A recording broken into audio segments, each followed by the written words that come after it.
Au milieu du Doubs asséché, encore quelques poissons tentent de survivre, prisonniers dans ces flaques d'eau. C'est une truite, une belle grosse truite. Voilà. Avant la canicule annoncée, ces pêcheurs s'empressent de secourir le plus de poissons possible tant qu'il y a encore un peu d'eau.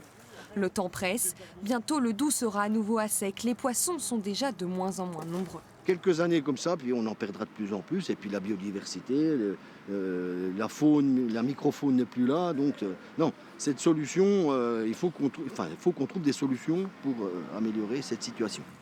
Pour l'heure, pas de solution durable. Alors pour vite capturer les poissons, ces pêcheurs utilisent ces électrodes. Il y a un courant qui est mis dans l'eau et ce courant va attirer les poissons qui vont avoir ce qu'on appelle une nage forcée vers une des électrodes. Et après, ils vont être légèrement endormis par le courant électrique. Donc on les prend avant qu'ils soient trop électrocutés.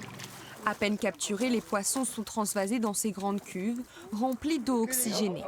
Ce matin, le sauvetage est impressionnant. Là, vous avez du chevenne. Voilà. Là, voilà. Ça c'est encore un barbeau, un peu plus petit. Voilà. De la perche que vous avez ici. Un chevenne. Puis du verron, un peu de goujon. Toutes ces espèces sont relâchées à quelques kilomètres en aval à Morteau, dans ces eaux plus profondes où les poissons vont pouvoir s'acclimater.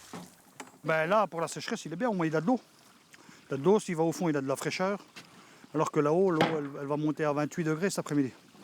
Donc c'est très mauvais. Une truite au-dessus de 20 degrés, elle ne se nourrit plus déjà. Reste plus pour ces poissons qu'à attendre l'automne, lorsque le Doubs retrouvera enfin un niveau convenable.